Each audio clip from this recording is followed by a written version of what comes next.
Magandang araw sa inyo mga kapistolero. Sana nasa mabuti kayong kalagayan. Gusto kong ipakilala sa inyo ang bagong labas na bag ng Tacticus Quick Draw Bag. Ito ay ang Tacticus Raven. So, samahan niyo ako, tignan natin. Check natin, okay ba tong Tacticus Raven na to? At nagpapasalamat nga pala ako sa Tacticus sa tiwala. Itong Tacticus Raven ay isang belt bag. Titignan natin. Titignan natin. Yan. Belt bag siya, di ba? Ayan, maganda. Pwede pang everyday carry to. Napakaganda. Tapos, nandito yung kanyang compartment. I-unlock mo lang ito. Tapos, ayan. Actually, itong belt bag na to, dinesign ito ng Tacticus para sa mga pistol na merong weapon light o kaya merong optics. Kaya mamaya, titignan natin isa-isa kung ano yung mga unit na pwedeng magkasya dito sa Tacticus Raven. Okay mga kapistolero, ito yung bagong labas ng Tacticus bag. Ang Tacticus Raven. So mga kapistolero, tignan natin kung ano ang may offer sa atin nitong bagong Tacticus Raven. Zipper pa lang, YKK na. Mukhang ano to, magandang quality, di ba? Ang YKK, matibay yan eh. Sa harap niya, merong compartment. Tapos pag binuksan niyo ito, may another compartment na naman dito. Ayan. Tapos naka-velcro siya oh. Actually itong bag, hindi siya tactical looking, di ba? Parang ano lang siya, no? Yung everyday carry bag mo, pang araw-araw na carry bag.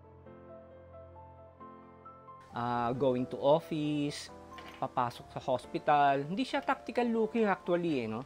Hindi mo pagkakamalan talagang merong firearm sa loob. And dito, meron din siyang lalagyan. Ayan, oops, ang dami pala nito oh. Meron siyang lalagyan ng cellphone, ballpen, ID mo, ganon. Tapos ito yung lalagyan ng extra mag pouch. Ayan, dalawang slot yan. Tapos naka-velcro siya. Ayan, tingnan naman natin yung pinakaloob niya, yung lalagyan ng firearm. Ayan. Tapos meron siyang ito naka-lock siya eh. Ayan. Kung bubunutin mo yung firearm mo, re-release mo lang ito, tapos hahatakin mo. Ito na yung yung lalagyan ng firearm mo Meron siyang built-in holster. Pwede mong i-adjust yung depende sa kung gaano kalaki yung firearm mo. Kaya ito adjustable kasi dinesign ito para makapaglagay kayo ng pistol na may tactical light or weapon light. O kaya yung pistol ninyo na merong optics. Yan, diyan dinesign ng Tacticus yan. Yan, adjustable siya And yung likod naman niya, sara muna natin to. Sara muna natin. And yung likod niya, may compartment na naman. Pwede kayong maglagay ng kung ano-ano dyan. ID, coins. Tapos may carry handle siya. And yung strap niya, adjustable. Adjustable siya. And meron pa siyang pwedeng ilalagyan ng susi. I-clip nyo yung ganun ng susi. Adjustable siya.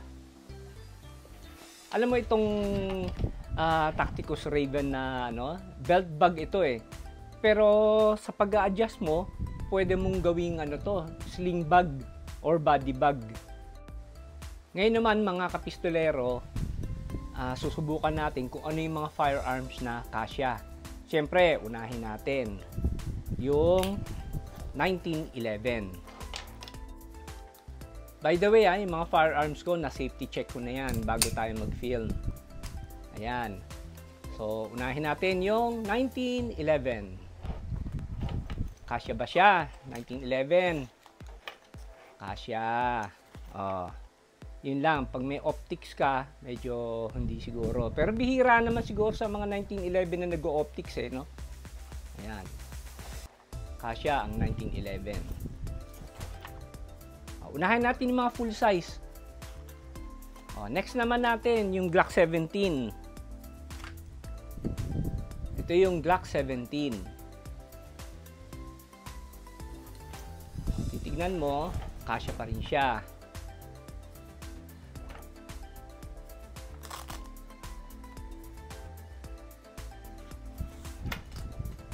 Paano naman kung ang Glock 17 ko ay may weapon light? Gaya nito, meron siya nakakabit na TLR1. Kakasya pa ba? So, tingnan natin. So, malamang mag-a-adjust tayo dito.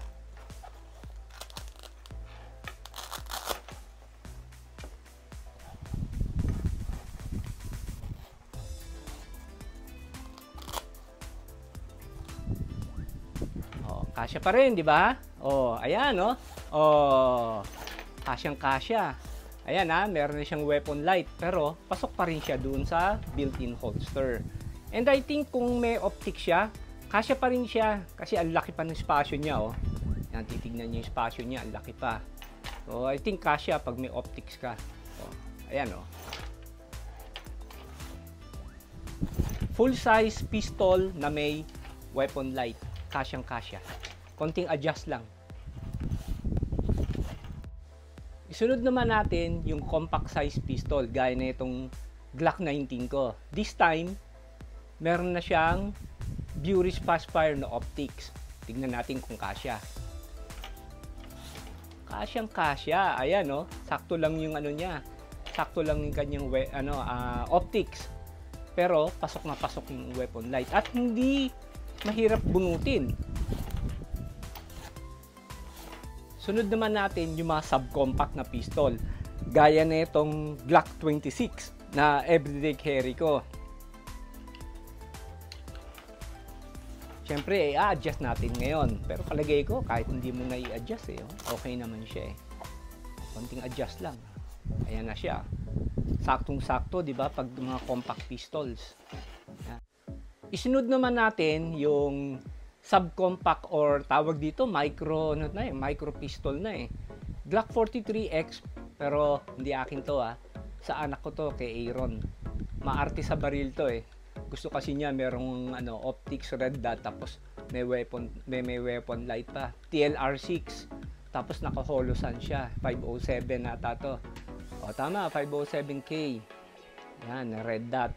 Naku, kasyang-kasya to. Subcompact na to. Ay, micro pistol na to sakto, di ba? Ang ganda ng fit niya, Ayan siya. Ganda, Saktong-sakto. Hindi mahirap bunutin.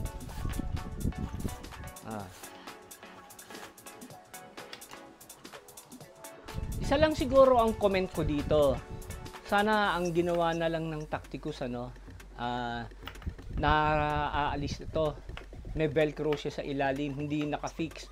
Para may option ka na mailagay yung gusto mong holster dito. Kasi pwede mo naman kabitan na lang ng ng velcro. O tapos may velcro dito. Suggestion ko lang naman yon. Parang yung sa Tacticus Bravo, inaalis ko yung built-in holster nun tapos pinapalit ko yung carry ko na holster, yung Kydex, niligyan ko lang siya ng velcro. Yun lang, suggestion lang naman yung Tacticus. Pero anyway, maganda naman yung built-in holster niya. Ayan. At ngayon, subukan naman natin ang pag-draw.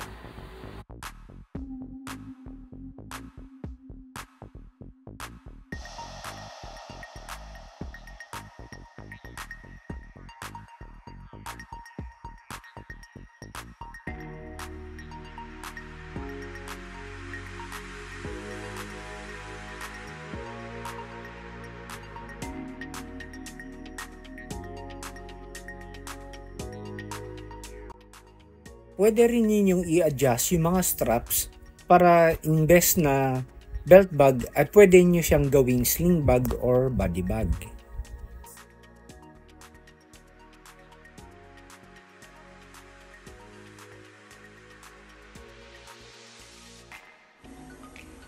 At pag bumili kayo ng Tacticus Raven, may libre pa itong stickers. Mga kapistolero, sana nagustuhan ninyo itong munting feature natin, ano? At muli, nagpapasalamat tayo sa Tacticus Quick Draw Bag sa tiwala po nila sa atin. Okay itong Tacticus Raven. Hindi lang para sa mga gun owners. Pwede rin ito sa mga everyday carry. Yung mga nag-o-office, mga pumapasok sa trabaho.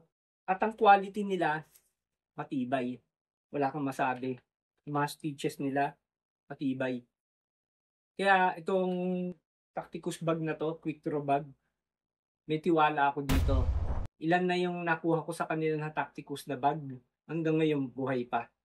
Quality talaga, yun ang masasabi ko. At ayan mga kapistolero, maraming salamat po muli sa pagsubaybay sa aking channel dito sa Facebook o kaya sa YouTube. Sa mga hindi pa po nakakapag-subscribe sa aking YouTube channel, hihingi lang po ako ng konting lambing, mag-subscribe po sana tayo. At sa mga hindi pa po nagpa-follow sa aking Facebook page, konting lambing lang po. Sana po mag-follow po tayo. I-like na rin po niyo itong video na to kung nagustuhan po ninyo. Hanggang sa muli po mga kapistolero. Hanggang sa susunod na kwentuhan po natin. Lagi po tayong mag-iingat and be a responsible gun owner, and to God be the glory.